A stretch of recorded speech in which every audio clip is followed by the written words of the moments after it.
Goeiemôre en hartlik welkom by ons Sondagoggend byeenkoms. Hier op die Aanlyn Kerk op Facebook. Dis ons regsteekse uitsending Sondagoggend. Ons vanoggend het ons nagmaal. So bly asseblief ingeskakel en neem deel ook in die nagmaal vanoggend saam met ons. Nou ja, ons gee vir jou die geleentheid vanoggend om die boodskap te deel na jou Facebook tydlyn toe, sowel as jou WhatsApp status. Nou ons gaan dit gou doen en doen jy dit ook gou so vinnig terwyl jy inskakel. En dan luister ons saam na hierdie wonderlike lied wat deur Karen geskryf is. Wat is gebed? Is dit 'n wapen of 'n verhouding met ons Vader? So kom in die verborge, hy sal vergeld elkeen wat hom soek in opregtheid. En hom is geen wapen, maar 'n verhouding met hom wat ons antwoord volgens sy wil. Hy antwoord ons volgens sy wil. In my binnekamer, net ek alleen, praat ek met hom om by hom te hoor wat is sy wil. Wat is gebed? Is dit 'n wapen of 'n verhouding met ons Vader? En hom is geen wapen, maar 'n verhouding. Hy antwoord ons volgens sy wil. Hy antwoord ons volgens sy wil. Goeiemôre almal. Engeltjie, ek sukkel vanoggend hier by my. Kom ons kyk gou wat gaan hier aan. Wat is die storie hier vanoggend? Goeiemôre man, nietemin, julle is welkom. Asseblief bly ingeskakel. Ons is net besig, lyk my ons syne is bietjie swakkerig. Ons het die lekkerste reën gehad gisterand en vanoggend. So ek weet nie of die reën ons bietjie pla dat die syne hulle self doodskrik van die reën nie, want ons het so lanklaas reën gehad, liewe land. Daar kom ek reg, daar kom my syne reg. Daar kom ons reg. Deel so lank die boodskap daar na jou Facebook tydlyn toe, WhatsApp status. En intussen luister na ons liedjie. Dit was my so super cool. Terwyl ek voorberei vir die boodskap en gebid het, toe Karen hierdie liedjie wat ons nou luister spesiaal geskryf vir vanoggend se boodskap. So ja, sy het 'n aandeel in vanoggend se bediening. So asseblief luister lekker saam met ons. Die kraaie vlieg so flap, flap, flap. Verkeer. Wat is gebed? Is dit 'n wapen of 'n verhouding met die Vader? In my binnekamer, net ek alleen, praat ek met hom om by hom te hoor wat is sy wil. Wat is gebed? Is dit 'n wapen of 'n verhouding met ons Vader? Wat is gebed? Is dit 'n wapen of 'n verhouding met ons Vader? So kom in die verborge, hy sal vergeld elkeen wat hom soek in opregtheid.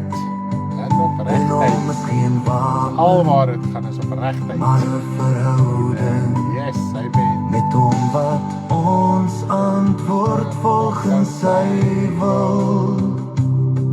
Hy antwoord ons volgens sy wil. In my binnekamer, net ek alleen, praat ek met hom om by hom te hoor wat is sy wil. Wat is gebed?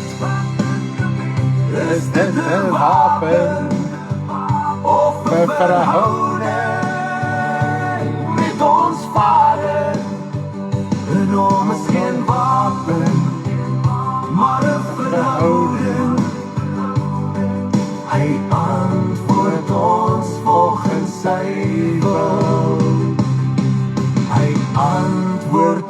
ons volgens sy wil. Amen, prys die Here van die leerskare. Is dit nie wonderlik om so te herinner word aan God se woord? En dit is die doel van ons liedjies, u weet daarvan, is bewus daarvan. Ons doen nie liedjies vir entertainment nie, dit is die groot sy van die saak, hoekom Christene deesdae liedere luister en vir ure sing. Het gaan oor vermaak, het gaan oor emosionele opwekking, ongeag die woorde, ongeag die waarheid of die leuen wat daarin betrokke is. Onthou net, as daar 'n druppeltjie leuen in is die hele ding vergiftig. Maak nie saak wat 'n pragtige en mooi woorde en dingetjies en tunes daar is nie. Dit inteendeel, hy tune word so geskryf om jou hart so ontvanklik te maak vir whatever gesing word. Jy ontvang net en jy ontvang net gif en gif en gif. En wat gebeur dan as jy die waarheid hoor en dan veg dit teen mekaar, want die woord van waarheid sal die leuen wil uitdryf. Dit is die daaglikse stryd wat daar is, en dan is jy in die middel wat jou hart oopmaak vir die leuen hierso en die waarheid daar, en jy is in die middel en jy ervaar daar die stryd. So, ek wil jy as kind van die Here aanmoedig, die doel ook om as jy liedjies skryf, die woord van die Here sê, een het 'n psalm, een het 'n profesie, een het 'n taal, een het 'n uitleg, een het dit ensovoorts. So 'n lied en sing is glad nie onbybels nie. Ons het nog nooit in ons hele lewe gesê dis onbybels om te sing nie. Inteendeel, die woord sê sing 'n loflied in jou hart. So soos wat dit in ons hart opkom, so skryf ons dit en gee ons musiek. En partykeer is daar van die ouer liedere wat heeltemal reg is, soos die ou koortjies en so aan, en dan sing ons dit, en Karen, nee, nie ek nie, want as ek sing, dan weet jy nie wat om te doen, jy moet hy rap of sing of wat nie. So Karen sing dit uit haar hart uit, en partykeer 10, 20, 30 keer een koortjie, jy sal nie glo nie. Het gaan net vir ons sit op en gaan, en hey, dis te lekker en te jolig. Die partykeer sit jy so in 'n frustrasie, dat jy nie weet, hoe gaan jy hierdie lied opkry nie, wat niks wil saamwerk nie, en dan bid jy weer, vra die Here help, en dan sing jy weer, dan gaan jy weer aan, en dan help die Here, en dan kom die lied na vore. So ons prys nie die Here daarvoor. So die doel van ons lied, en dis wat die woord sê, die primêre doel van sang is ook lering, en dit vergeet ons, dis nie entertainment nie. Sang is lerend van aard. As jy net kyk na die psalms, daar's hoeveel psalms wat geskryf word aan die, dis 'n bedevaartslied of die, nou sê ek koortjieleier, die sangleier, en dan moet jy weer, 'n hele psalm is 'n lied. En ek meen, as ons kyk na liedere, en hoe psalms geskryf is, kom dit nie lekker ooreen nie. Mense sukkel om psalms te toonset, is dit nie so nie. So met die gevolg is dat, dis die doel ook van sang, is om ons te leer, te onderrig, leiding te gee, selfs met die kindertjies. Engeltjie, ek wil net vir jou sê, ek kon nie na die ander groepe toe geshare het nie, hoor. Ek kon net so 10 groepe toe het hy my afgesit. Ek het skoon vergeet. En jy is op die punt van kindertjies. Ons het jy het hom nou gehoor, is die kraaie, né? Dit is weer herinnering aan Elia se saak wat, dit was mos nou 3,5 jaar droogte gewees, wat die Here vir Elia gesê het, hy moet bid vir die droogte, dan het God het vir hom gesê, hy moet bid vir die droogte. Hy het nie uit homself uit bedink nie. Toe God vir hom die opdrag gee, toe doen hy. Jesus, toe God vir hom die opdrag gee, toe doen hy. Dit is nie goed wat hulle uit hulle self uitgedink het nie. En dit is baie keer die probleem. Ons vat sulke situasies en dan gebruik ons dit en dan voel ons, okay, hulle het dit gedoen, Elia die mens het gebid en dit het so gebeur nie. Elia het in gehoorsaamheid en in opdrag van God gebid dat dit moet ophou reën en hy het gehoorsaam gebid en dat dit moet begin reën. Goed, so hy was altyd in verhouding met sy hemelse Vader. Nou ja, hierdie een kinderlied herinner ons aan daardie verhaal, en ek wil hom graag vir julle sing, en as jy nog nie ingeskakel het, of die boodskap gedeel het na jou tydlyn en WhatsApp status nie, doen dit sommer gerus, terwyl ons nou die lekker kinderliedjie luister. Ons het hom ook op die Telegram channel opgelaai, asseblief gaan luister daar, en speel vir die kindertjies, hulle geniet dit vreeslik baie. Nou, waar is die klank? Wat gaan we volgende aan met ons tegnologie? Die kraaie vlieg so flap, flap, flap op pad na die rivier. Die ene dra brood en die ander dra vleis, soos die Here al verwys. Die weduwee het houtjies opgetel en Elia kom verby. Sy bak toe brood van olie en meel en o, hy was so bly. Die kraaie vlieg so flap, flap, flap op pad na die rivier. Die ene dra brood en die ander dra vleis, soos die Here al verwys. Die weduwee het oukies opgetel en Elia kom verby. Sy bak toe brood van olie en meel en hy was so bly. Prys die Here. Daar gaan ons sommer die volgende lied toe. Dis so jolig en lekker om die naam van die Here net groot te maak en te verheerlik. Is die kinderliedere nie vir julle ook wonderlik? En wat amazing is, Ruwaidas laat weet ons die graad 1 juffrou daar by hulle skooltjie waar haar kinders is en Marlies hulle se kinders en so aan. Sy wil graag die gesiggie goedjies gebruik wat ons vir Zandi maak daar in Boksburg vir haar klasie ook om so 'n bietjie hulle godsdienst ook aan te vul en ook hulle te leer van die woord van die Here. Ja, so op die stadium asseblief kontak ons indien jy dit wil gebruik. Jy is meer as welkom. Die woord van die Here moet op elke denkbare manier uitgaan.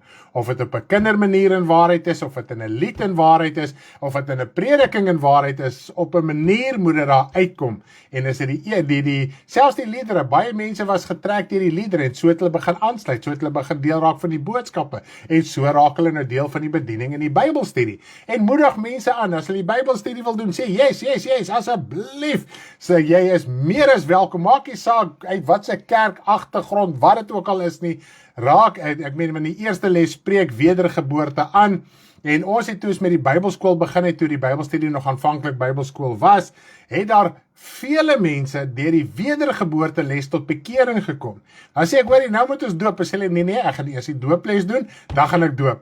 En toe hulle verstaan waar gaan die doop, en toe doop ons. Maar is niks meer verkeerd as jy tot bekering kom, om dadelik te doop nie, glad niks aan meer verkeerd nie, maar baie mense verkies het om so 'n bietjie meer inligting te kry, dan weet ek, ek is reg vir die doop, as gevolg van hulle agtergrond. Baie keer is dit baie tradisioneel en vas, en as die woord van die Here kom en oortuig, dan gebeur daar dinge. Voel dit nie volgens vir julle soos 'n geestelike vryheid en oorwinning nie? Prys die naam van die Here. Dis net mal en crazy. Ek het Woensdag al 'n boodskap voorberei, maar alles het al so, die appelkar het al so omgeval, maar ten minste het my hart al begin oopmaak vir die boodskap. So ek gaan vanoggend net lekker deurgesels en praat met julle. En ons onderwerp is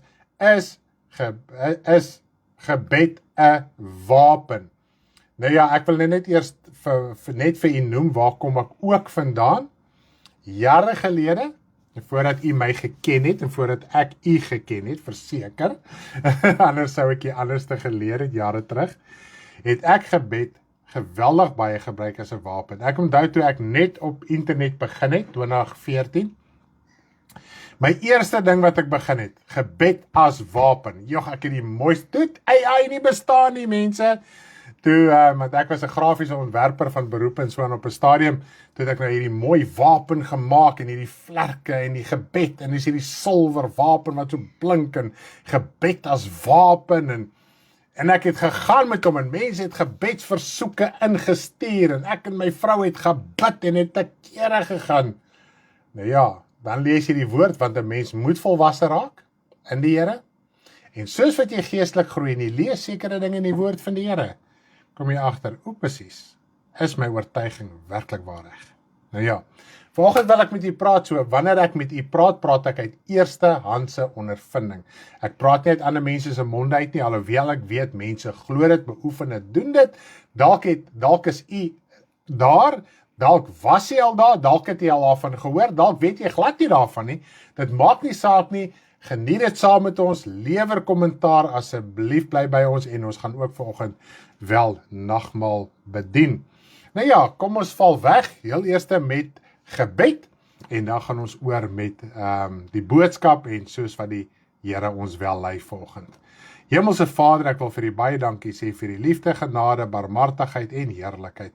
Dankie vir al die wonderwerke wat u in die kinders se lewe doen, in hierdie tydelike lewe. U woord sê vir ons so mooi, Here Jesus, u leer vir ons, as daar iets te kort is in jou lewe, of dit geestelik is of dit tydelik is, bid tot julle Vader wat in die hemel is, en julle Vader wat in die hemel is, nie Jesus nie, nie die Heilige Gees nie, nie 'n engel nie, Die Vader wat in die verborgen is. Jesus, U sê, gaan bid tot julle Vader wat in die verborgen is. Nie tot 'n engel nie, nie tot die Heilige Gees nie, nie tot my nie. Jesus, U het gesê, ek gaan nie aangaande julle vra nie. Ek is wel die middelaar, maar ek is nie daai middelaar wat namens julle die Vader gaan vra nie. So moenie bid, liewe Jesus, en Jesus sal jy dit, en Heilige Gees sal jy so, en die engel sal jy sis, en so nie. Nee, bid tot die Vader, hy is die hoogste gesag.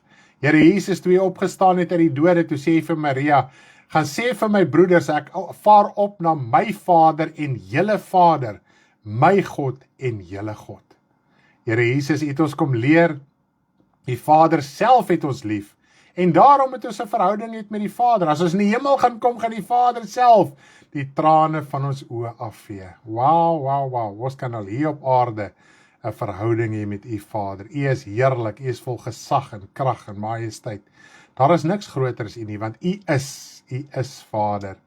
Partykeer kan 'n mens jouself nie indink om 'n ewigheid saam met U te spandeer nie, Vader. In U teenwoordigheid in die hemele, dit wat U vir ons voorberei deur U Seun Jesus Christus. Ons kan ons nie self indink nie.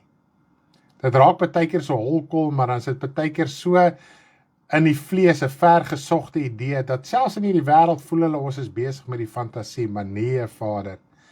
Wanneer 'n mens met U praat, 'n mens weet, jy kry daai wete van daai werklikheid. Dit gaan nie oor emosies nie, dis 'n wete van daai werklikheid. En partykeer bid 'n mens vir 'n uur, 2 ure, dat jy net emosioneel net dood voel, maar ek weet, Vader, ek moet met U praat, want waar is my hulp, waar is my oplossings, waar is my redding, waar is die verandering, waar is die redder van siele, is in die verborgen, en dit is waar ek moet wees. Vader, ek sê vir U dankie vir die voorreg wat ons het om met U te mag en kan praat deur die Seun Jesus Christus. Vader, ons kan U net loof en prys. Hy wat vir ons gesterf en opgestaan het uit die dode, wat sy bloed vir ons gestort het, sodat ons die ewige lewe kan beerwe.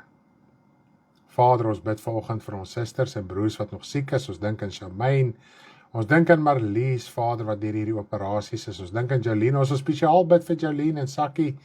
Vader, is uit 'n versoek gerig, is uit 'n groot krisis wat môre moet uitgesorteer wees. En ons wil vra dat U ook vir hulle sal guns verleen. Hulle is U kinders, Vader, asseblief help hulle. Hulle het dit so nodig. Ons kom deur 'n saak met iemand anderste, het getuienis gegee, Vader, 'n wonderwerk in 'n oomblik gedoen.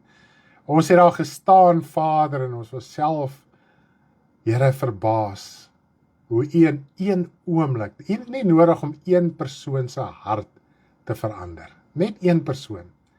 Ai, Here, en ons prys en ons loof U. Ai, en ek wil nie ander mense se getuienis vat nie, maar ons is net so dankbaar ook vir die Swannies, vir die wonderwerke wat U vir hulle hierdie week gedoen het, Vader. Ons sê vir U dankie, Here. Hy wat hom verneder, Vader, U help. Here, my God, hy wat hom verneder soos 'n klein kind. U help, Vader. Al is die benoudheid hoe groot, al voel hier is bo jou kragte, jy gaan dit nie kan handle nie. Vader, U help ons. En ek wil vir U baie dankie sê, dat U ons Vader is. En dat ons U kinders kan wees. Ons moet net afhanklik begin raak. Ons moet nie teen U veg nie, ons moet nie teen U stry nie, Vader. As ons dink in die huis ook, 'n kind wat die hele tyd opstandig is met dit wat in die huis aangaan en die reëls en sy pa en ma hulle dinge doen. Dis die hele tyd 'n geveg en 'n gestryery en 'n bekleierery en 'n ongelukkigheid en atmosfere wat Here, jy partykeer nie eens 'n mes kan sny nie. Vader, ek wil vra dat ons kan verstaan vanuit die vleeslike om ons hart net vir U oop te maak en te aanvaar dit wat U vir ons het en wil sê. Ons dank U voor in Jesus naam. Amen. Prys die Here, volgens wil ek net grens. Wanneer laas jy dit gehoor? Net grens. Hey, jonges sal nie omken nie. Oues ken grens. Dis nou as jy verskriklik huil. As jy nou grens, ek weet nie, dis seker omdat die jong manne vroeër jare in ons tyd moes nog grens toe gegaan het. Kyk, dit was 'n gegrensery. Die mammas en die pappas en almal wat so gehuil het as die kinders met grens toe gaan. Kyk, jy het nie geweet of jy kan lewendig en terugkom nie. So dis seker maar waar dit vandaan kom. Dit is 'n groot gehuil gewees. Maar nietemin, ek gaan vanoggend eers begin met die bediening van die nagmaal, dan gaan ek oor na die boodskap toe, want ek wil nie dit jaag nie, en ek wil ook nie nodig tyd daaraan spandeer nie, maar dit is 'n lekker opgewonde boodskap, sodat jou gees, jou gebedslewe en jou geestelike lewe ingrypend kan verander en geweldig verryk kan word. Loof die naam van die Here. Het julle julle boodskappe gedeel? Deel dit weer as jy dit nog nie gedoen het nie, as jy nog nie gereageer het, daar by die knoppie wat sê, love nie, doen dit gou. Jy mag hom 1000 keer druk. Prys die naam van die Here.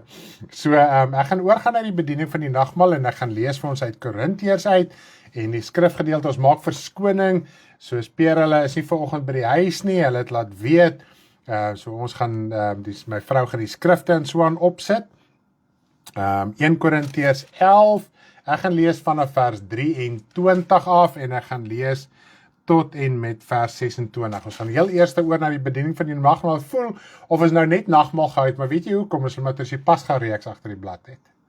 Ons het die hele tyd met ons gepraat van die nagmaal. As jy nog nie die Bybel deel is van die Bybelstudie nie, asseblief kontak ons. Jy moet deel raak van die Bybelstudie.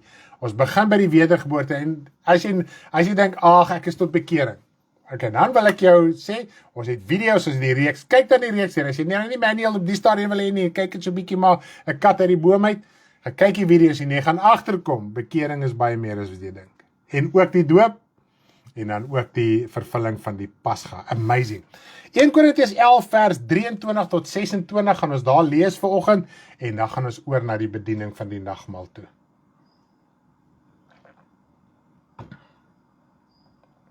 Want ek het van die Here ontvang, wat ek ook aan julle oorgelewer het, dat die Here Jesus in die nag waarin hy verraai is, brood geneem het, en nadat hy gedank het, het hy dit gebreek en gesê, neem eet, dit is my liggaam, wat vir julle gebreek word, doen dit tot my gedagtenis. Net so ook die beker na die ete met die woorde, hierdie beker is die Nuwe Testament, en my bloed doen dit so dikwels as julle daaruit drink tot my gedagtenis. Want so dikwels as julle hierdie brood eet en hierdie beker drink, verkondig julle die dood van die Here totdat hy kom.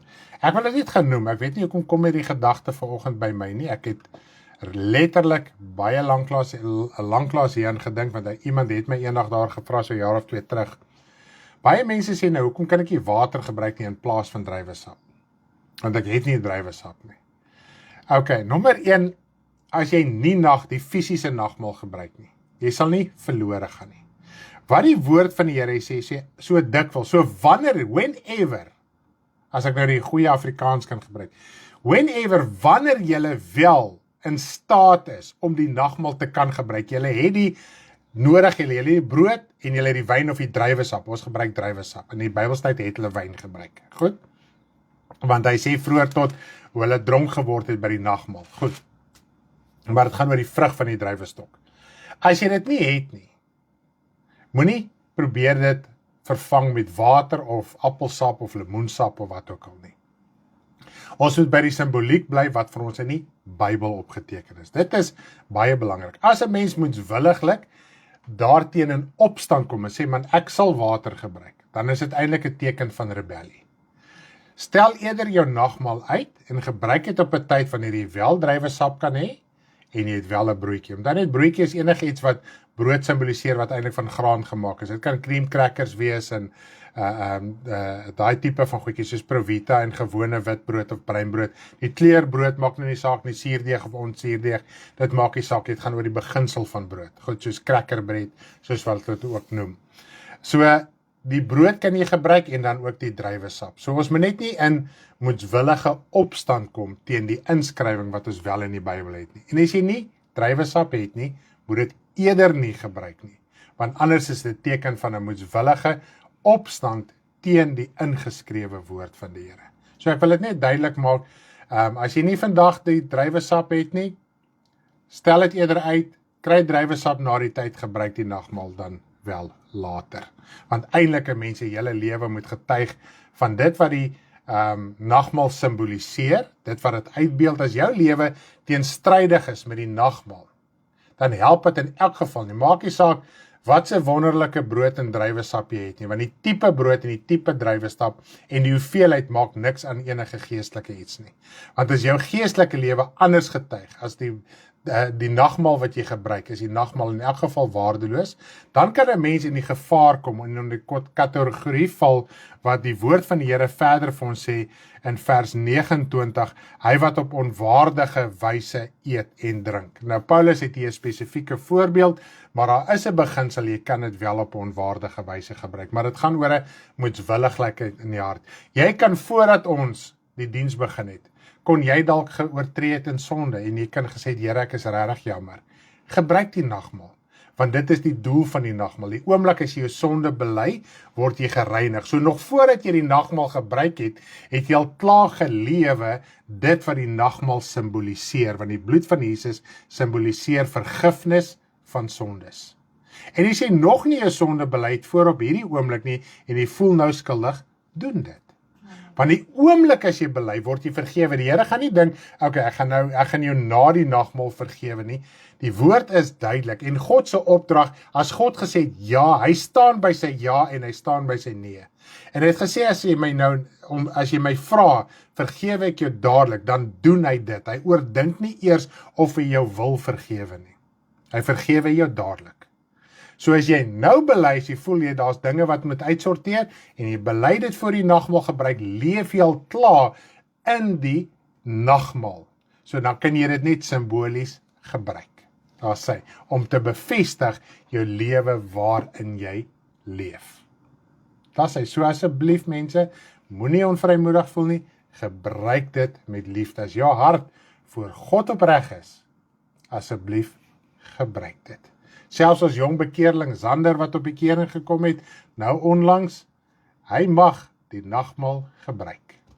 Daar sê, prys die naam van die Here. Nou ek gaan oor na die bediening, ek gaan bid, en dan gaan ons oor na die fisiese gebruik van die nagmaal, en dan gaan ons voort met die boodskap na die tyd. Hemelse Vader, ek wil vir U baie dankie sê vir die geleentheid wat ons wel weer vanoggend het, om as liggaam van U saam te kan kom, om die dood en die opstanding van ons Here Jesus Christus te herdenk, Vader, en te simboliseer hoe die bloed van Jesus ons sondes reinig wanneer ons dit bely, en wanneer ons van die woord eet, wanneer ons gemeenskap het met die woord, Vader, dan word ons een met die woord, en as ons een word met die woord, word ons een met U, en so is ons een met mekaar, en so bely ons, dat ons deel is van die liggaam wat gesterf het, en dis Jesus, en hy het opgestaan, en deur sy opstandingslewe het ons die wedergeboorte gekry.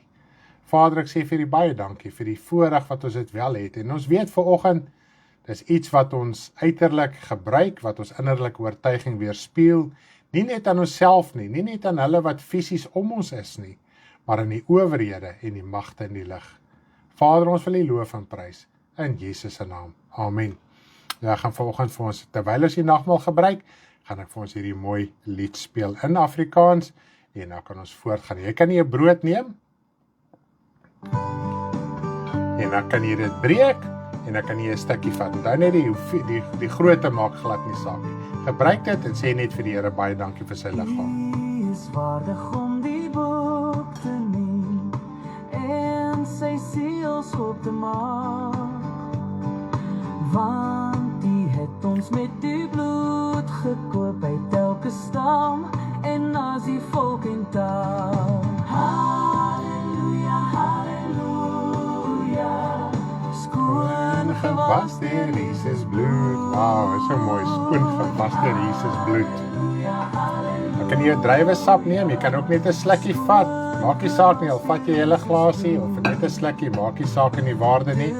Dan kan jy van die bloed neem met die gedagte dat die bloed van Jesus reinig jou sonde. Om ons sonde te bely,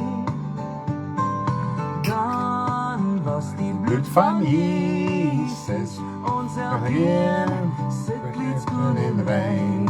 Halleluja, halleluja, skoon gewas deur Jesus bloed. Halleluja, halleluja, skoon gewas deur Jesus bloed. Wat is O, gebed? prys die naam van die Here. Wat is gebed? Wow, hy wil net daai liedjie vir ons speel vanoggend. So kom ons sing net weer, speel weer die liedjie. U is waardig. Net as 'n herinnering waaroor gaan die bloed van die Here Jesus Christus. lekker hard.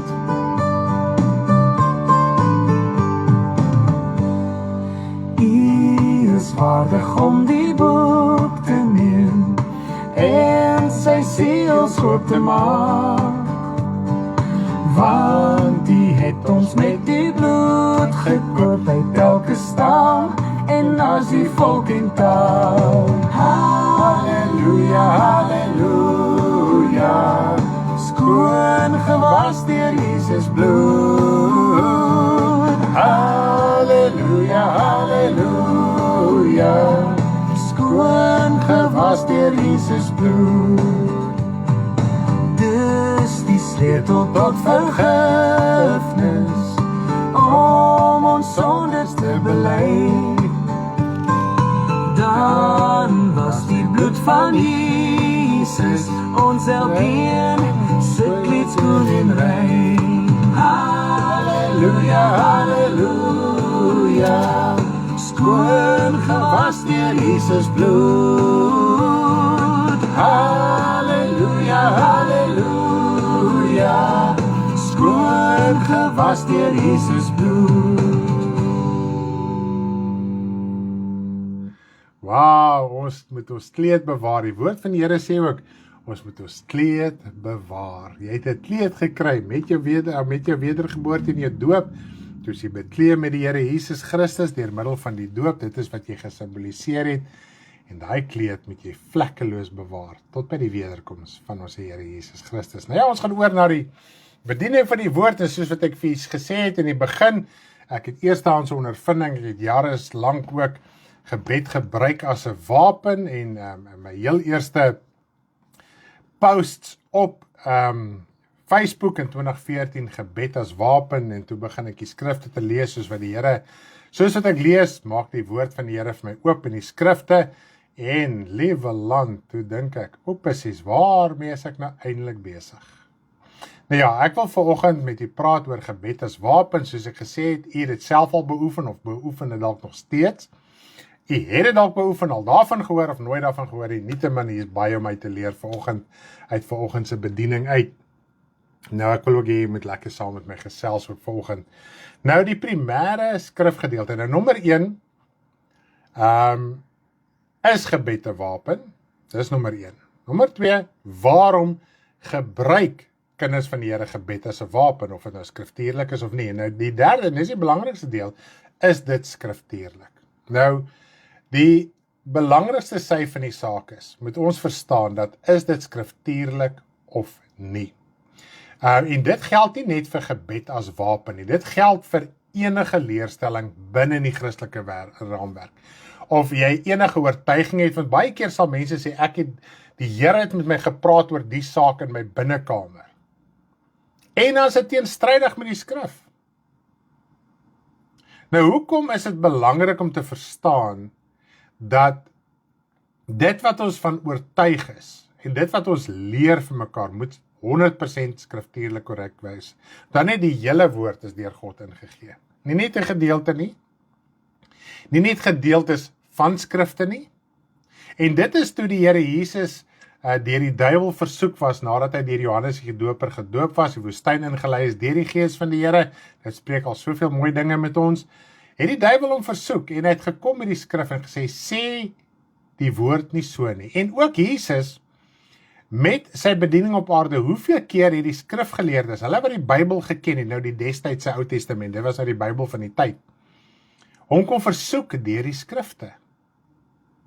En dit is hoe Satan werk. Hy haal 'n gedeelte, of selfs 'n volle vers aan. Dis wat hy gedoen het met Eva. Dit wat bekend was, die opdrag wat God vir Adam en Eva aan die begin gegee het, hy het dit gebruik, hy het nie iets anders te gebruik wat vreemd was vir hulle ore nie, want hy moet eers hulle aandag kry. As ek jou as kind van die Here wil verlei, en jy is 'n persoon, jy het 'n begeerte, jy wil rein en heilig lewe, jy gaan nie meer agter die sonde en ongeregtigheid aan nie, jy is verlos ensovoorts. Die enigste manier hoe ek jou kan verlei, is deur om iets aan jou te bedien wat bekend is aan jou. Wat is bekend aan jou? Die woord van die Here. Geloof kom deur die gehoor en die gehoor kom deur die woord van God. So nou moet ek jou geloof in die hande kry, sodat jy kan glo wat ek vir jou sê. Dan net Gees is oortuiging. God se Heilige Gees is sy oortuiging van waarheid. Satan se gees is sy oortuiging van die leuen. So die doel van gees, een van die doele, as ek dit so kan stel, van gees, en dit is die primêre doel, is oortuiging, om jou te oortuig van iets, en dit is die vuur. Selfs Satan se gees in Openbaring word uitgebeeld as vuur. God se gees is ook vuur. Goed, ons moet dit net in daai konteks verstaan. So nou kan ons sien, dat dit is wat die woord praat, hy praat van die krag van die dwaling, so dit is ook 'n vuur, is ook 'n oortuiging. Nou, bedien ek iets in jou, en ek haal 'n skrifvers aan, of 'n gedeelte van 'n skrifvers, om jou agter my opinie aan te kry, om te glo wat ek sê. Nou luister, o ja, hierdie ou praat uit die Bybel uit. Dit klink goed. Dan haal ek so een of twee ander dingetjies aan, wat ook skriftuurlik reg is, maar ek sit die puzzle heeltemal verkeerd aan mekaar, en woeps, want wat is die doel van 'n valse bediening? En die woord is duidelik, ek gaan nie deur al die skrifte gaan nie. Dis dat mense agter 'n spesifieke mens kan aangaan, dat hy een mens, wat die oortuiging kom voordeel, materialisties uit die gehoor kan uitkry. Maar ook die persone wat daai persoon ondersteun, wil ook materiële voordeel hê, deurdat hulle vir daai persoon gee, en dit is die probleem wat ons mee sit in die Christelike kerk. Die gemeentelid soek voordeel, die prediker soek voordeel, en daarom kry hulle mekaar, en daarom kom hulle by mekaar uit. En hoe soek hulle voordeel uit mekaar? Deur skrifte aantal. Nou word 'n skrif in Maleagi aangehaal, Ou Testament wat in vervulling gekom het oor vleeslike seëninge, dit staan in die Bybel, en daar gaan ons. Nou gebeur hierdie vleeslike seëninge nie. Nou sê julle, okay boys, daar's 'n probleem. En dan raak dit nou die leerstelling, en dit raak daai leerstelling, en dit raak sommer dinge wat nie in die Bybel staan nie. Swaai 'n rooi vlag, want die rooi is die bloed van Jesus, nêrens in die Bybel sê 'n rooi vlag is die bloed van Jesus nie. Of 'n groen vlag is dit, en 'n goue vlag is dit, en 'n wit vlag is dit nie. Dit staan nêrens in die Bybel nie. Okay? Dit is vleeslike verordinge. Goed. En dis wat gebeur. Nou werk al daai gimmicks nie meer nie. Wat gebeur nou volgende? Wat is die belangrikste deel in 'n kind van die Here se lewe? Is gebed. 'n Man het my eendag gesê, Stanley, jy's nooit te arm om te bid nie. Toe besef ek, jy is nooit te ongeletterd om te bid nie. Al kan jy nie lees of skryf nie. Jy kan bid. So, gebed is kern. Jesus sê, waak en bid.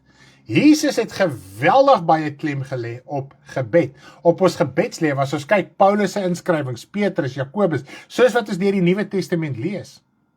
Gebed is kardinaal, dis belangrik. Jy kan op die uithoeke van die wêreld wees, sonder 'n fisiese Bybel, sonder fisiese middele. Jy kan bid. So nou besef ons hoe belangrik is gebed. Nou het gebed 'n wapen geraak. En vanoggend wil ek met julle praat daaroor. Is gebed werklik waar 'n wapen?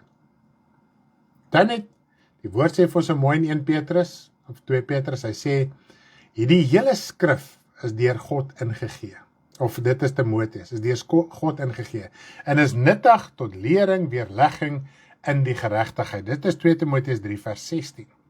Dan sê vir ons in 2 Petrus 3, hy sê vir ons, elke profetiese woord, elke woord van die skrif, is deur God ingegee, of is deur die Heilige Gees gedryf. Kom ons lees 2 Petrus 1 vers 19 tot 21. Ja, maar 2 Petrus 1 vers 19 tot 21. En ons het die profetiese woord wat baie vas is, waarop julle tog ag moet gee soos 'n lamp wat in 'n donker plek skyn, totdat die dag aanbreek en die môrester opgaan in julle harte. Terwyl julle veral dit moet weet, dat geen profesie van die skrif 'n saak van eie uitlegging is nie, want geen profesie is ooit deur die wil van die mens voortgebring nie, maar deur die Heilige Gees gedrywe het die heilige mense van God gespreek. So elke woord, elke profetiese woord, elke instruksie, elke opdrag, elke lering, elke openbaring is deur die Heilige Gees daar gegee. En God het dit aan mense geopenbaar en die mens moes dit neerskryf sodat ek en jy vandag daaruit kan leer. Hulle was in situasies.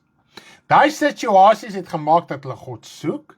Want die situasie het hulle hart oopgebreek, en so kon God met hulle praat, en so het hulle dit vir ons weergegee, so het hulle geleer by die Vader, die Here Jesus dieselfde, die apostels dieselfde, die Ou Testamentiese profete en heiliges dieselfde. Hulle wat, soos Dawid, hulle wat psalms geskryf het, hulle hart het oopgebreek in dis tye van druk. Toe het die woord van die Here na vore gekom en was aan hulle geopenbaar, en is die Heilige Gees wat dit gedoen het.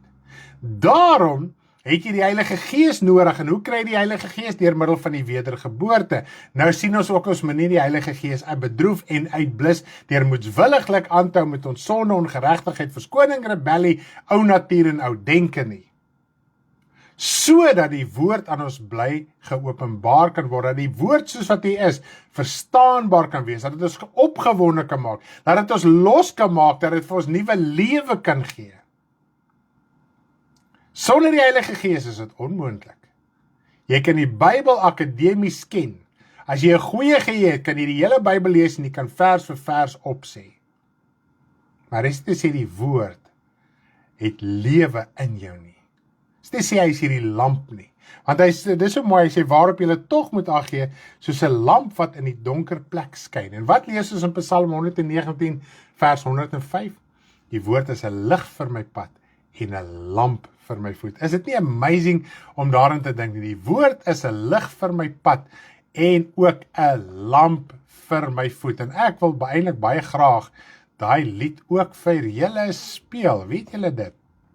Ek wil net vanoggend so 'n bietjie net saam met julle gesels en saam met julle kuier, as ek hom gou kan kry. Waar is hy? U woord is 'n lig vir my pad en 'n lamp vir my voet. Ja, die woord is ook saad, né? Dit is net amazing om daaraan te dink. Ag nee man, waar is hy nou? Woord is 'n lig vir my pad en 'n lamp vir my voet.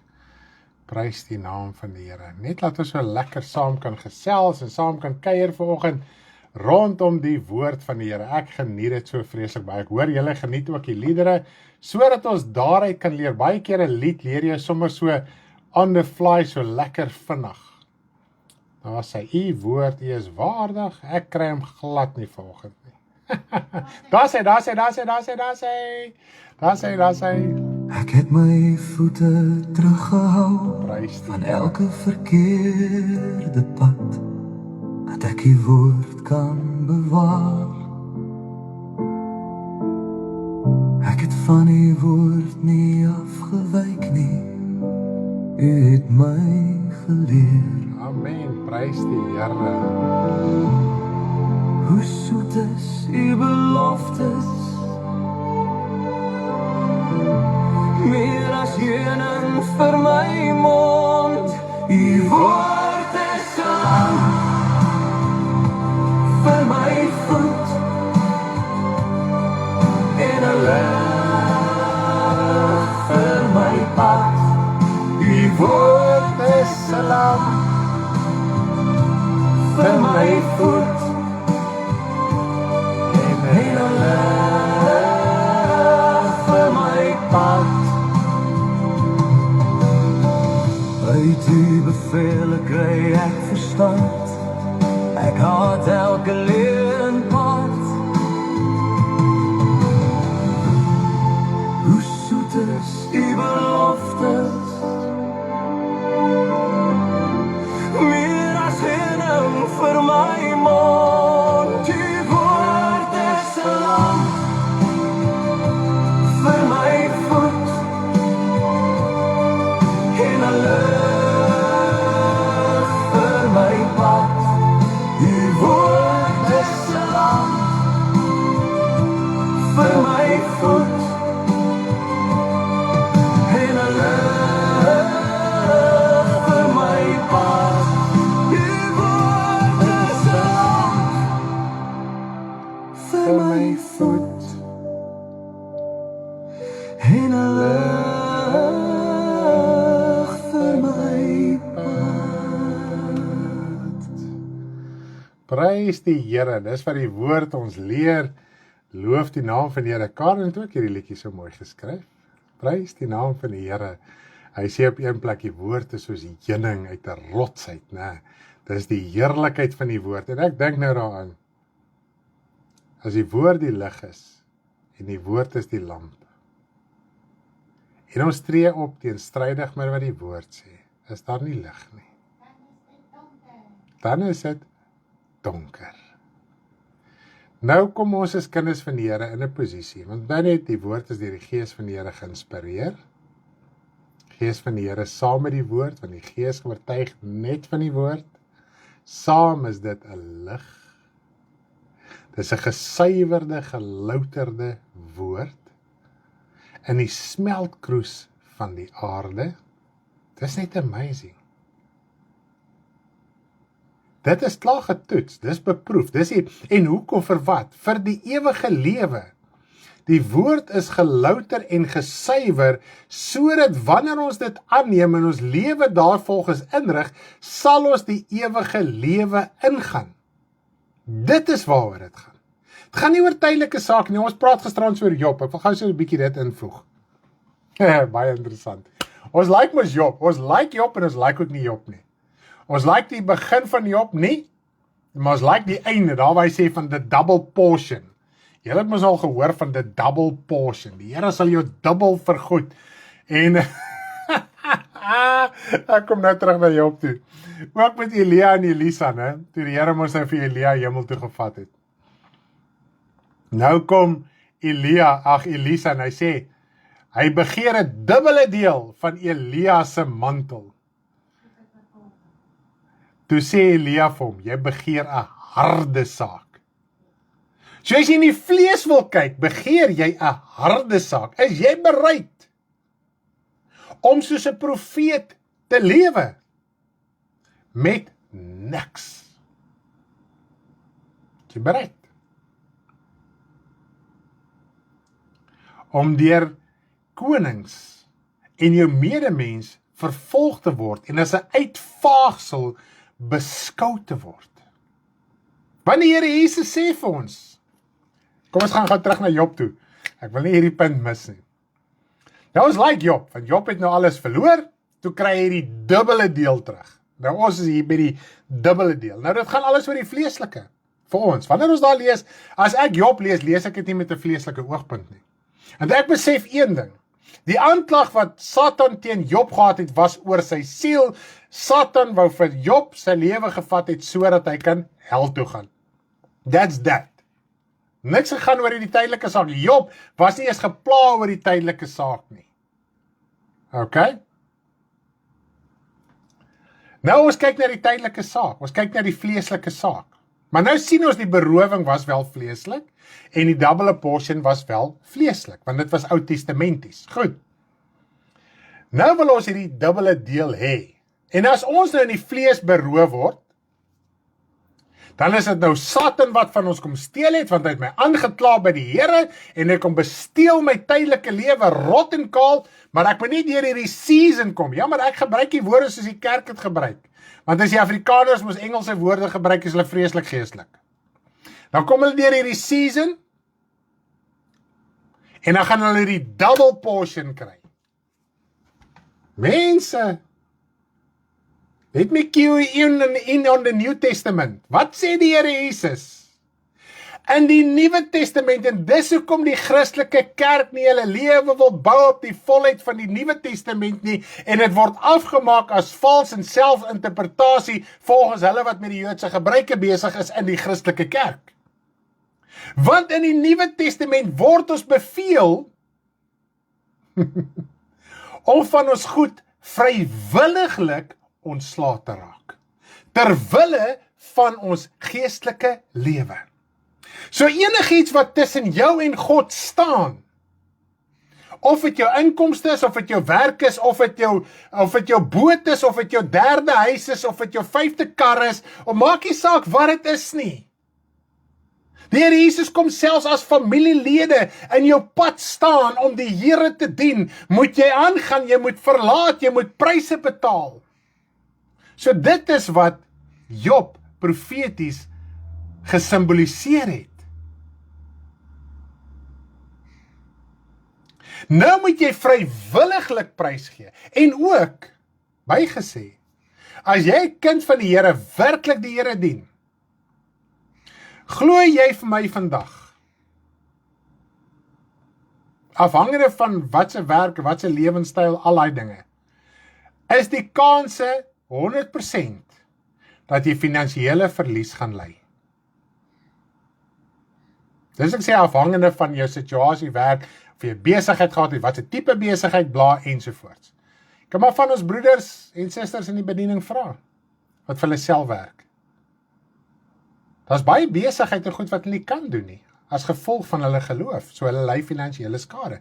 Nou moet jy vrywilliglik laat gaan. Dis 'n opdrag wat deur God gegee is, want Jesus het die voorbeeld kom stel. Dis die opdrag wat Stanley kom gee, jy kan al die skrifte lees, ek gaan nie deur al die skrifte nie, ons het al menigte male gedoen. Die Here Jesus sê, as julle alles verlaat, sal jy 100voudig terugkry, plus 100voudige vervolging. Maar die ewige lewe hierna, dis ons enigste belofte wat ons het. Ons ewige lewe hierna. As jy verstaan, as jy die koninkryk van duisternis is en die koninkryk van lig, woon jy in 'n groter koninkryk met meer, dit is baie keer die simboliek wat probeer oordra word, en vat ons dit vleeslik, met baie meer wonings, met baie meer dinge in die geestelike wêreld, as in die vleeslike wêreld. Dis nie sê jy gaan nie 100 huise kry, en 100 karre nie. Jou siel is vry in God se koninkryk, waar die Here Jesus sê, ek kom om vir julle plek te berei, en daar's baie wonings. Dis die enigste manier om iets te beskryf, dat ons kan verstaan, die hemel is meer as ons beperkte lewe op aarde, nie dat daar fisiese huise is, jy is nou nommer 1 Mynstraat, en jy is nommer 5 Piet Pompie straat nie. Jou huis is nou dubbel verdieping, en ek het nou maar net enkel vlak nie. God is. Wie gaan God keer om sy koninkryk nie groter te maak nie?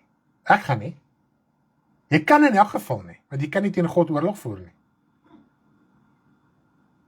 En dit is waar die gebed as wapen begin inkom. Ons raak gefrustreerd, want ons moet vrywillig hierdie prys betaal. Nou, omdat Jesus die voorbeeld gestel het, die apostels het die voorbeeld gestel, dis as wet neergelê, moet Satan gebruik dit wat God neergelê het, om ons geestelike lewe ook aan te meet.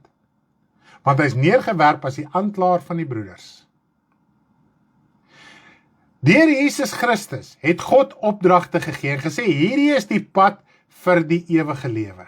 Hierdie is die lig vir jou voet en 'n lamp vir jou pad. Hierdie. Nie jou eie gedagtes, nie jou eie oortuigings, nie gedeeltes van verse nie. Nie geestelike oorlogvoering nie. Tot vandag toe kan niemand vir my sê, hoe doen 'n mens, waar in die Bybel sê ons moet geestelike oorlogvoering doen soos wat in die Christelike kerke doen nie. Ek was daar, glo my, ek het oorlog gevoer, nee. Tja. Dat die huise mure partykeer staande gebly het en die ruite nie gebars het nie, was 'n wonderwerk. Ek het gegil en geskree en te kere gegaan, op 'n duiwel getrap en gebind, en you named it. Ramshorings geblaas, en tamboeryne, en vla, en skopskiet en boomklim, ons het vir hom gedoen. Maar dank die Here vir die nugterheid van sy woord. Nou vat ons gebed, ons is eintlik gefrustreerd. Want in hierdie lewe, sê die Here Jesus, dis 'n wet neergelê, ons kan dit nie verander nie. As jy dit wil verander, veg jy teen God se woord. Jy gaan vleeslike pryse hier betaal. Jy gaan vleeslike dinge hier, jy gaan 'n groot verdrukking hê. Nou sê die kerk, nee, daar is 'n groot verdrukking, ons gaan weggeraap word. Nee. Die Here Jesus sê, julle gaan verdruk word in hierdie wêreld. Dis 'n tyd van smarte. Julle gaan dit hê. Nou net om vir jou te noem, elke keer as ek Facebook oopmaak, sien ek daar's oorlog. Ek weet nie of dit 'n gimmick is en of dit waarheid is nie. Ek kan dalk vir my sê wat nou 'n bietjie meer hierdie goeters kyk. So elke keer as ek Facebook opmaak, staan daar oorlog. Ek dink is Iran of iets soos dit. Ek weet nie waar, Midde-Ooste of iets. So ek weet nie, is dit 'n gimmick of is dit so nie. Maar kom ons sê dit is so. Mense, waar is die wegraping? En weet jy wat is my interessant? Elke keer as ek die woord wegraping op die internet noem, want hulle tel mos nou jou woorde op. Dan kry ek posts in daai voeging. En die meeste van die tyd as ek hier afsit, van die eerste posts wat ek kry, is hoe Christene gemartel word in wêrelde nou. Nie wat jare terug nie, nou. Nou se vervolging.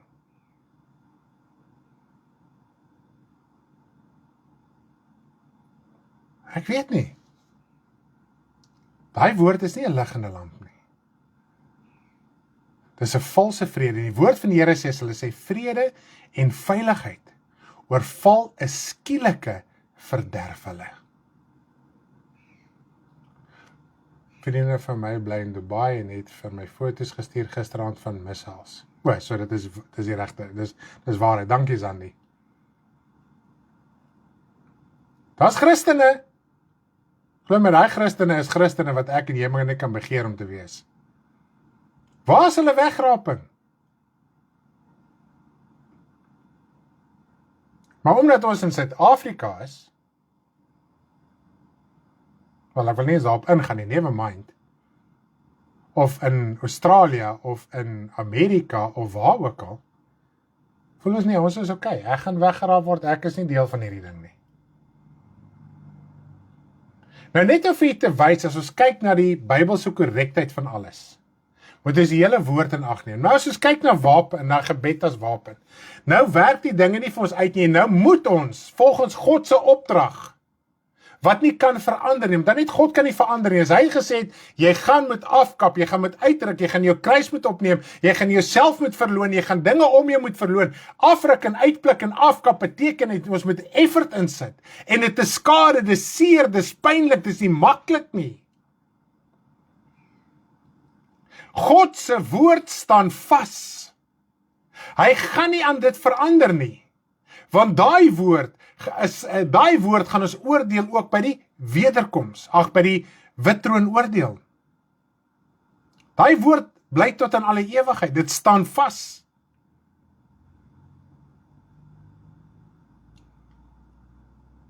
Nou wil ons teen dit oorlog voer. En dit is waar gebed as wapen inkom. Nêrens in die hele Bybel lees ek gebed as 'n wapen nie. Jy kan ook nog 'n swaard vat, jy kan nog 'n spies vat, jy kan nog 'n skild vat, jy kan baie dinge probeer vat en omswaai en wapen, ons kan die duiwel met swaarde en spiese en goeters kap ensovoorts. Maar gebed lees ek nêrens in die Bybel nie. Die enigste plek as 'n afleiding, weer eens, dit word uit konteks uitgehaal, is in Efesiërs 6, waar hy praat van die wapenuitrusting vanaf vers 10. Nou kom ons lees vanaf vers 10. Ek gaan die hele gedeelte lees. Anders dan gaan ons die hele konteks mis. Anders dan gaan jy dalk ook voel, ek doen ook cherry picking. Kom ons lees die hele gedeelte deur. As jy lief is vir die woord, is jy nie bang vir die woord nie. Dan verander hy jou. Terwyl ons die lees, kan die Here verander. Hy kan my oortuiging verander, terwyl ek die lees. Kom ons gelees die deur. Eindelik my broeders, word kragtig in die Here en in die krag van sy sterkte. Nie in jou sterkte nie, nie in jou frustrasie nie, in sy sterkte. So jy moet uitvind wie is God. Trek die volle wapenrusting van God aan, sodat jy staande kan bly teen die liste van die duiwel. Nou word dit so gepredik dat alle vleeslike tekorte, armoede ensovoorts is van die duiwel af. Dit staan nêrens in die Bybel nie. Goed? In die Ou Testament het hulle gevoel, as jy arm is in die vlees, dan is God teen jou, die vloek van God is op jou, die wraak van God is teen jou ensovoorts. Jesus het ons nooit so iets kom leer nie. Hy sê inteendeel, julle sal arm wees, julle sal vervolg wees, julle sal met vlug vir julle lewe, julle sal met vleeslike pryse betaal, dit gaan gebeur. En hy sê, nie doen as kind van die Here nie. Is daar 'n groot probleem in jou geestelike lewe? Beteken dat jy compromise nog te veel met die wêreld. As ons deur die briewe van Paulus en Petrus lees, veral Paulus, hy sê, hy noem mense by name, hoe hulle so begeerig was na die wêreld, hulle het die wêreld liewer begin kry, en het hulle laat gaan. Hulle wat saam met hom was, wat weet wat dit is, om die prys vir die evangelie te betaal, om toegesluit te word, met stokke geslaan te word, met sweepslaag geslaan word. Paulus was 5 keer met 39 houe geslaan, Jesus was 1 keer met 39 houe geslaan, net om vir jy in 'n prentjie te bring. Dan dink ons gaan dit maklik hê. Die mense in die vroeë kerk het gevlug vir hulle lewe. Tot nou toe, mense wat werklik die Here dien, vlug vir hulle lewe. Mense vra altyd, waar staan ons in die eindtyd? Waar staan ons? Net so 800 meter van my af, waar ek hier sit, is 'n moskee. En as kerke nog nader in die moskee as ons. As jy wil weet hoe naby is die eindtyd, gaan nou soom toe gaan verkondig die evangelie. Of gaan op 'n Vrydagmiddag gaan verkondig die evangelie. Dan gaan jy vinnig agterkom. Een van daai mesiele kan dalk hulle pad verloor, wat nou geskied word. Die woord is 'n lig vir ons voet en 'n lamp vir ons pad. Hy maak ons nigter, sodat ons nigter kan sien, dat ons nigter kan verstaan, want die woord van God is nigter. Hy is nie 'n beswyming nie. Ek gaan nie teen God se woord oorlog voer nie. Want ons worstelstryd is nie teen vlees en bloed nie. Dis nie teen vlees en bloed nie. Ons lees hierdie skrifte, dan gebruik ons 'n geestelike saak om vlees en bloed te bevorder. Maar teen die owerhede, teen die magte, teen die wêreldheersers van die duisternis van hierdie eeu, teen die bose geeste in die lig. Waar? Teen hulle. Om geestelik staande te bly. Ons moet die klem lê om geestelik staande te bly te midde van die skade wat jy hier kry. Die woord van die Here sê vir ons in Hebreërs: Wanneer laas het julle die berowing van julle goed met blydskap aangeneem? Ek moet gaan kyk of ek die skrif gou kan kry. Stenig en maak sommer daar op hulle stukke gesaag is en gekap is en hierso, Hebreërs 10 vers 34. Kom ons lees vanaf vers 32 tot 34. Hebreërs 10 vers 32 tot 34.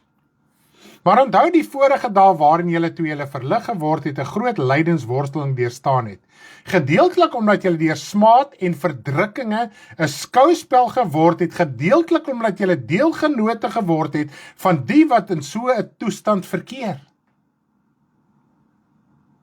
Want julle het ook saam met my gevoel in my boeye, en julle het die berowing van julle goed met blydskap aanvaar, omdat julle geweet het, dat julle in julle self 'n beter en blywende besitting in die hemel het. Waar is ons beloning? Terwyl jy hier skade ry, terwyl jy 'n prys hier betaal, as iets nie sterf nie, kan iets nie lewe nie. Die Jesus het daai beginsel aan ons oorgedra. En hy het vir ons fisies kom demonstreer hoe hy fisies moes gesterf het, afgesien daarvan, hy het sy hele lewe lang gesterf, om nie toe te gee aan die dinge van die sonde, want ons voel beroof, as ons nie meer die sonde mag doen nie. Dis 'n groot probleem in ons Christelike lewe. Nou, omdat ons beroof voel, gebruik ons gebed as 'n wapen, dan wil ons God forceer om dinge te doen, teenstrydig met sy wil, terwyl ek nog in my vleeslike denkwyse aanploeter. Jy moet jou geaardheid laat gaan, jy moet jou laat beroof van die ou natuur en denke en wil en sinne. Gaan nie net oor middele nie. Jy kan jou middele laat gaan as 'n reël, maar dan kan jy in frustrasie sit en 'n begeerte sit om nog steeds te wil hê. Maar as jy besef jou geaardheid, jou karakter, daai stamboom van jou. Ek is Frans en my vrou is Ludik. Dit moet gaan. Dis twee lelike stambome daai. En hulle moet saamkom. Boah! En ons moet in Christus iets ontdek het. Want ons lewe kom nou van Christus af.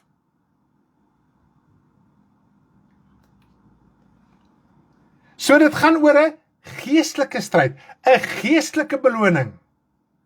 Goed. Nou praat hy van hierdie hele volle wapenrusting. Daarom neem die volle wapenrusting van God. Hy sê nie trek dit aan en manifesteer dit nie oggend nie, want mense doen dit om wat te doen? Om nie materiële skade te ly nie. Maar net die vers vooruit sê vir ons, dit gaan nie oor vlees en bloed nie. Dit gaan nie oor, gaan jy nou finansiële skade ly of nie? Gaan glad nie daaroor nie. Gaan jy nou siek word of nie? Ek weet, hoeveel keer het ek hierdie wapenrusting gemanifesteer, dan kry ek griep dat ek voel ek draai by die dood om. Goed. Daarom neem die volle wapenrusting van God op, sodat jy weerstand kan bied in die dag van die onheil, en nadat jy alles volbring het, staande te kan bly. Wat is alles volbring het? Ons kom nou daarby uit. Staan dan vas, jy lendele met die waarheid omgord, en die borswapen van geregtigheid aan. Net so interessant, hierdie lendele van die waarheid. Nou is dit die lendele van die waarheid. Goed? Ag, die lendel omgord met die waarheid. Ander plek sê hy die verstand met omgord met die waarheid. So is dit nou die heupe of is dit nou die verstand? So wat Paulus hier uitbring, hy gebruik iets om vir ons te sê wat alles teenwoordig moet wees in jou geestelike lewe, sodat jy kan staande bly teen die liste van die duiwel. Laat jy nie geestelik val nie, laat jy nie geestelik swik nie, laat jy nie geestelik terugval in dinge wat verkeerd is en valsheid nie. Hierdie dinge moet net teenwoordig wees in jou lewe. Nou probeer hy simbolieke koppel, sodat jy kan verstaan, jy moet as volle mens geklee wees met dit wat hy hier uitbring. Hy is die wapenrusting van God, sodat jy weerstand kan bied. Staan dan vas, die lendel omgord met die waarheid, sodat daar moet waarheid in julle lewe wees. Die borswapen van geregtigheid, daar moet geregtigheid in julle lewe wees. Die skoene aan julle voete vir die bereidheid vir die evangelie van vrede. So ons moet bereid wees om altyd die evangelie uit te dra. En wees bereid nog om dit te doen. Die evangelie van vrede, die waarheid, die geregtigheid. Goed, alles bou op. Die een kan nie daar wees sonder die ander nie. Dit moet daar wees die hele tyd in 'n mens se lewe. Behalwe dit alles, neem die skild van die geloof op, waarmee jy die vuurige pyle van die bose kan uitblus. Die skild van die geloof van die evangelie. Wat is die geloof? Die toepassing van die evangelie. As ons nie die evangelie toepas nie, kan Satan se bose pyle nie uitgeblus word teen jou siel nie. Dit is wat Psalm 91 vir ons sê. Het gaan oor die siel, het gaan oor die innerlike. En neem die helm van verlossing aan. So daar moet verlossing in jou lewe wees. Hoe kry jy verlossing? Deur jou sonde te bely. Dis die enigste manier hoe jy as kind van die Here verlossing kry, is deur jou sonde te bely. As jy nog nie 'n kind van die Here is, jy moet tot bekering kom, Jesus aanneem sodat daar verlossing in jou lewe kan plaasvind. En daarna die enigste manier is sondebelydenis. Goed?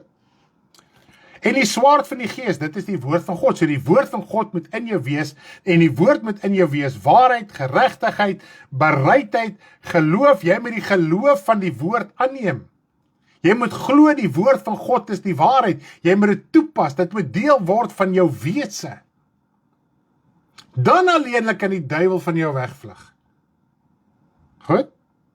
Nou, en terwyl jy met alle gebed en smekinge by elke geleentheid bid in die gees en juist daartoe waak met alle volharding en smeking vir al die heiliges.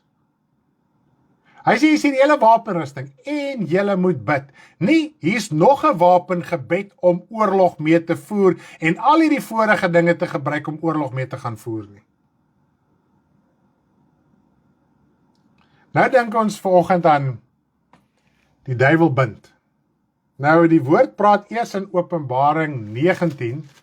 Dit is by die wederkoms van die Here Jesus Christus.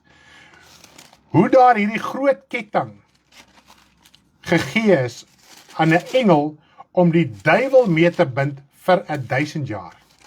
Nou voor dit lees ek nêrens in die hele Bybel dat enige iemand enige iets gekry het om 'n duiwel mee te bind nie. Want hierdie oorlog nou in die Midde-Ooste, Dubai, Iran, daai plekke, soos wat die Christene al Israel toe gevlug het om duiwels te gaan bind, lyk my hulle het nie 'n goeie job gedoen nie. Want dit gaan altyd oor die vleeslike. Partykeer moet ons net logies dink. Ek vra nou die dag vir iemand. As ek nou vat, hoeveel keer ek in my lewe nou al 'n duiwel gebind het? Nou voordat ek tot die kennis van waarheid gekom het. En hoeveel Christene bind duiwels? Hoekom is die wêreld nog in so 'n toestand? En hy bind dan nog geen krag nie. Dit het geen krag nie, want dit is nie skriftuurlik nie. Satan is los oor hierdie wêreld tot by die wederkoms, wanneer hy gebind gaan word in opdrag van God deur 'n engel, nie deur 'n mens nie. Nêrens in die hele woord het die mens opdrag gekry om duiwels te gaan bind nie. Wat gebeur is, die mens sit in 'n frustrasie. Hy's besig met valse leringe, valse hoop. Dan werk dinge in die vlees nie vir hom uit nie. Hy sit dalk met verbittering. Dis eintlik seker die grootste probleem in ons geestelike lewe. Geestelike frustrasie kom meeste van die tyd deur verbittering.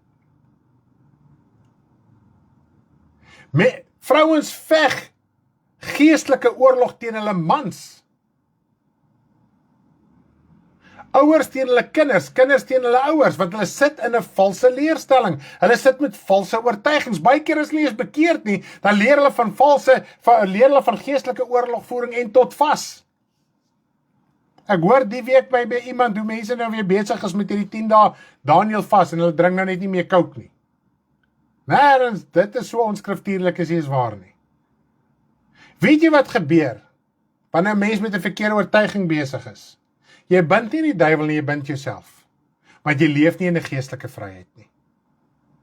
Aanvaar jou berowing, aanvaar die evangelie, aanvaar dinge soos wat dit is en kry jou geestelike lewe in besit. Kry 'n verhouding met die Vader deur gebed. Dat jy kan uitvind wat is hy wil vir jou lewe geestelik en wat is hy wil dat jy met hemel toe gaan.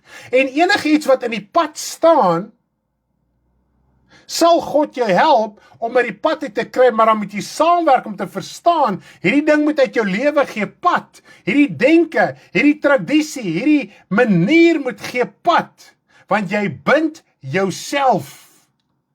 Dan kom jy op so 'n punt van frustrasie, dat jy begin gebed gebruik en oorlog voer, en dan voel jy dis die ander ou se probleem, maar jy is eintlik die probleem, want jy sit in die frustrasie, jy is dalk depressief. En wat gebeur as jy depressief is? Mens wend jouself maklik tot verslawings. As kind van die Here, ek praat nie met 'n sondaar vandag nie. Mens kan maklik verslawend raak. Maak nie saak wat dit is, dit kan enigiets wees. Hoef nie spesifiek medikasie, dwelms of wat ook al te wees nie. Daar's baie dinge wat kinders van die Here aan verslaaf is. Selfs gewoontes, idees, aan ons eie karakter, bitterheid, mense weet jy wat, bitterheid is gal. Gal is gif, dit is soos alkohol, dit is soos 'n verslawing. Dit bedwelm 'n mens se nugtere denke. Mense sal ewig in 'n oorlog en 'n geveg. En as dinge nie uitwerk nie, jy voel gefrustreerd die dag, dan voel jy dis iemand en iets anderste, dan gebruik jy gebed. En God het nooit gesê ons moet gebed as 'n wapen gebruik nie. En ons kan God nie kom intrek by ons frustrasie om teen iemand te veg nie. God veg teen niemand nie. Inteendeel, die Here Jesus leer vir my. Die Vader trek. Die Vader voer nie nou oorlog teen mense nie. Die Vader trek. Is dit nie mooi nie? Kom ons hou op oorlog voer teen mense, of dit jou man is, of jou kind is, of jou vrou is, of jou werkskollegas, of die regering. God, die Vader trek. God nie is nie in oorlog nie. Sy wraak is eers by die wederkoms. Die Vader trek siele. Nadat ons in die vlees vasgevang is. En ons interpreteer die evangelie na die vlees. Tree ons teenstrydig met die woord op en God bevestig niks. Sy gees sal niks bevestig wat teenstrydig is met sy woord nie. Dan sit ons met die frustrasie. Dan doen ons dinge in stryd met die woord van die Here. En dit is wanneer ons dan gebruik ons om enigiets om oorlog te voer. Glo my, jy kan baie ver gaan, ek was daar. Wat se lering moet nie ophou gaan aan, hy hart is oop. Prys die Here, my hart is oop. Kom ons leer, as jy mooi daaraan dink, ek dink baie van u ervaar dalk daai geestelike vryheid. Dien die Here. If life happens, happens. Dien die Here. As jy moeilikheid het, jy mag die Vader, dis jou voorreg as kind van die Here. Ek praat die week ook so met iemand oor die foon. Het was kwisselig geweest.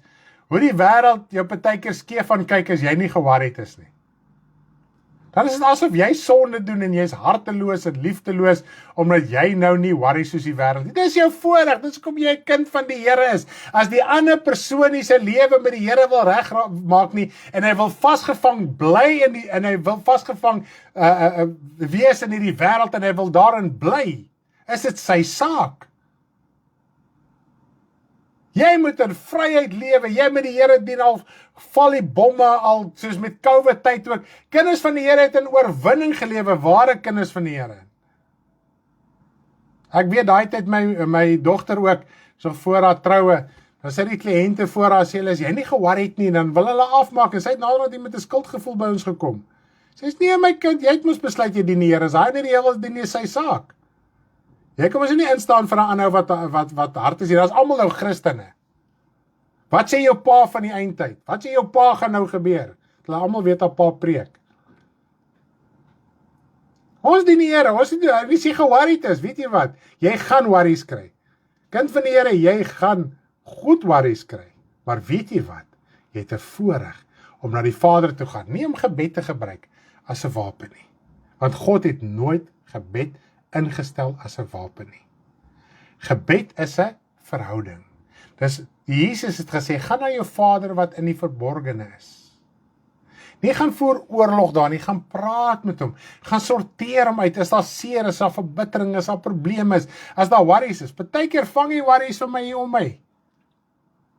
Dan sê ek, Vader, dan loop ek eers op die worry, dink ek, hoekom is ek so geworried? Daar's my worry.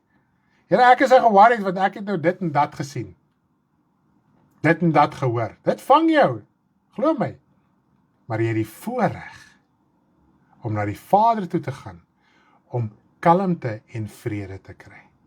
En jy moet williglik verder te gaan oopmaak uit nuuskierigheid, wat is die saak verder nie. So, met dit wat gebeur in die wêreld, mense, gaan, en as dit jou 20 keer 'n dag benoud maak, gaan nou 100 keer na die Here toe. Die Vader is vrede, in hom is die vrede wat alle verstand te bowe gaan. God se vrede gaan ons verstand te bowe. Daarom as ons met hom praat, dan kan dit deel word van ons lewe. Ons kan nie met God veg nie. Ons kan nie God gebruik om saam met ons te veg nie. Ons moet 'n verhouding hê. God veg met niemand nie. Hy trek. So wat in ons lewe moet trek. Ons lewe moet van so aard wees. Dit moet trek. En toe Jesus op aarde was, daar was niemand wat 'n beter voorbeeld kon nalat as die Here Jesus nie. En tog die feit dat hy getrek het gemaak dat mense ook opstandig raak, wat nie getrek wil wees nie. En hy het voortgegaan met dit wat God vir hom gesê het, en die opdrag wat hy gekry het om te doen, met die hoop dat meer mense getrek sal word, en tot by die kennis van waarheid sal kom. En so moet ons lewe presies dieselfde wees. Die Vader trek nou mense, deur ons voorbeeld, deur ons lewe, deur die prediking van waarheid, die woord van lewe wat ons spreek. Onthou net, dood en lewe is in die mag van die tong, en elkeen wat dit gebruik, sal die vrug daarvan geniet. Nou, om lewe te spreek, beteken nie ek vat die heuningskwas en ek smeer hom die hele tyd nie. Dit is valsheid, dit is teen God se woord. Ons het nie die sleutel om die duiwel te bind nie, die engel het die sleutel gekry om hom te bind vir 1000 jaar. Dis al, net die sleutel wat die Here vir Petrus en vir ons gegee het, is nie om die duiwel te bind nie, dis vergifnis. Die sleutel tot God se koninkryk vir my en jou is vergifnis. As jy vergifnis aanvaar en jy lewe vergifnis uit, soos die Here Jesus is die potensiaal daar, dat mense gered kan word. Nou sê die Here Jesus vir die fariseërs, julle het die sleutel, julle sluit, hoekom? Want julle is te sleg om hemel toe te gaan, dis wat hulle vir die mense gesê het, van die blinde man wat die Here Jesus genees het. Hulle het gesê, jy is nie jou sonde, en hulle hom uitgeban. Hulle het gesê, maar daar is geen vergifnis vir jy is nie jou sonde, intussen die feit dat Jesus hom genees het, was 'n bewys dat hy geen sonde gehad het nie. Op daai oomblik, want dit was Ou Testamenties, okay, vir daai oomblik. Ons moet vergifnis aanvaar, daarin leef, maar as jy ook nie 'n sonde bely nie, het jy ook nie vergifnis nie, so dit moet jy ook uitsorteer. sodat jy dit kan uitleef, dat die potensiaal, jy moet die potensiaal daar buite sit.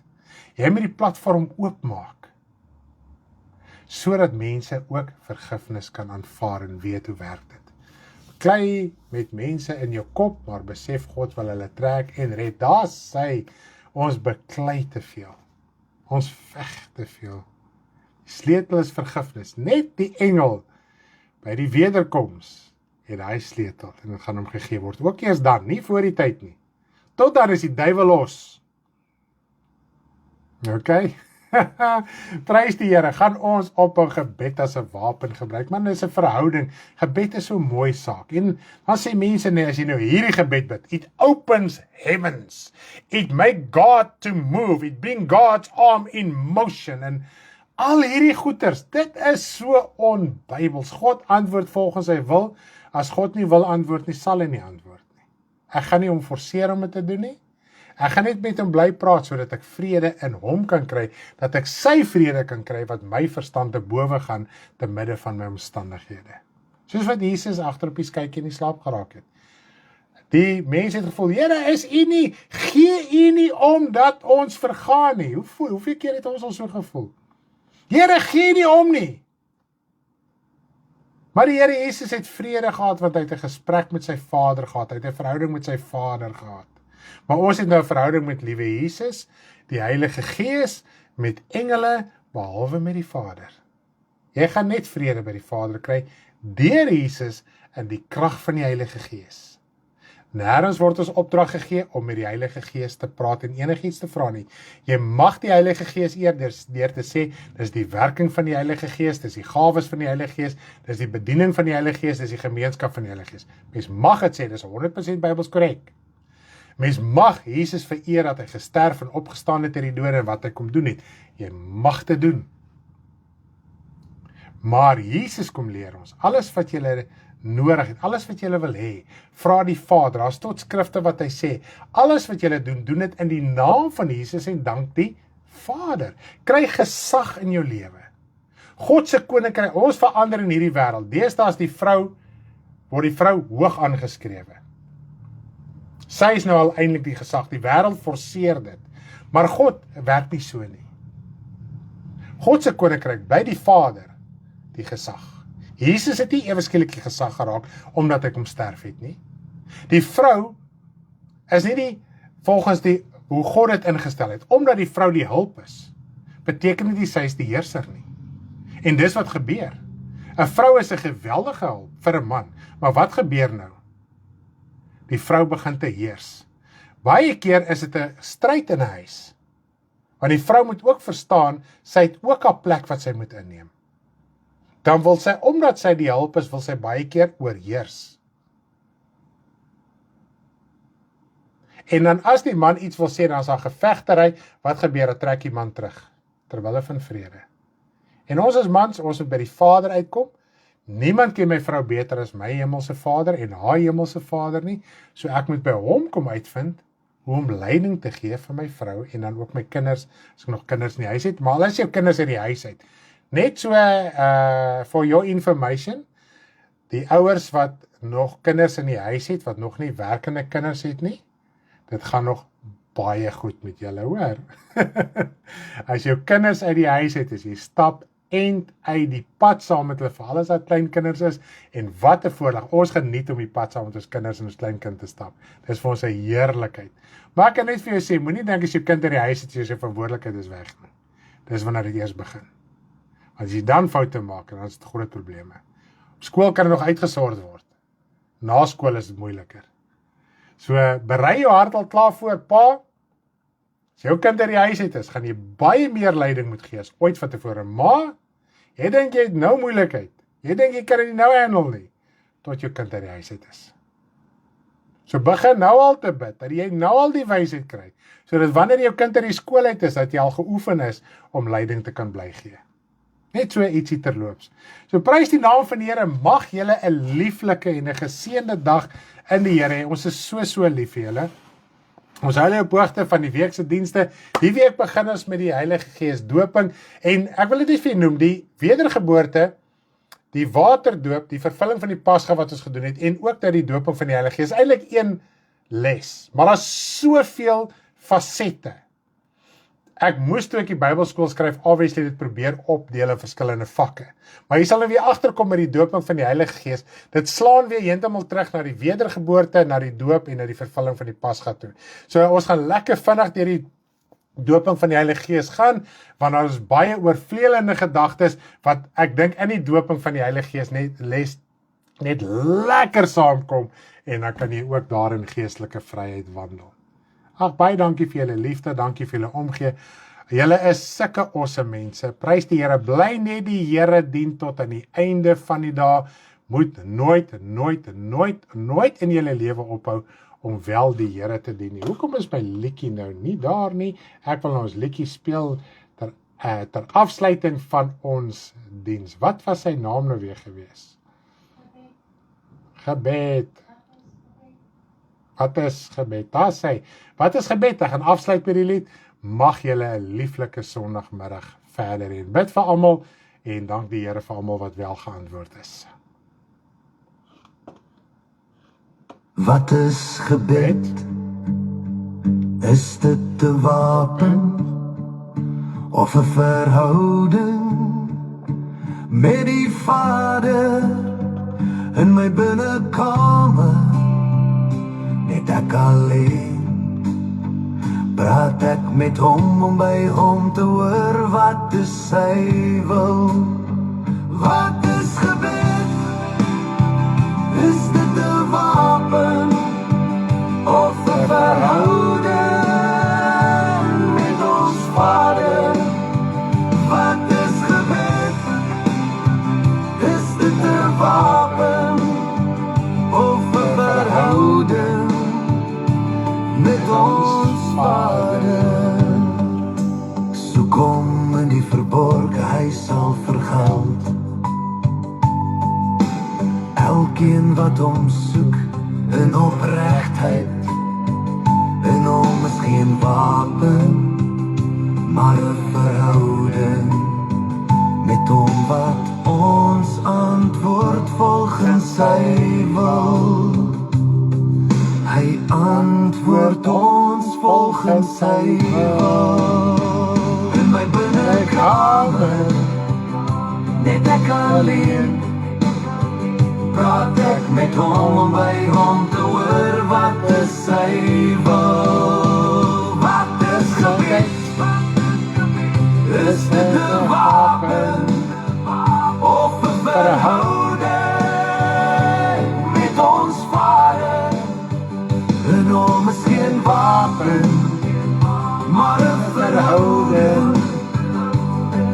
Hy antwoord ons volgens sy wil. Hy antwoord ons volgens sy wil. Dankie dat julle geluister het. Lekker dagie verder. Bye.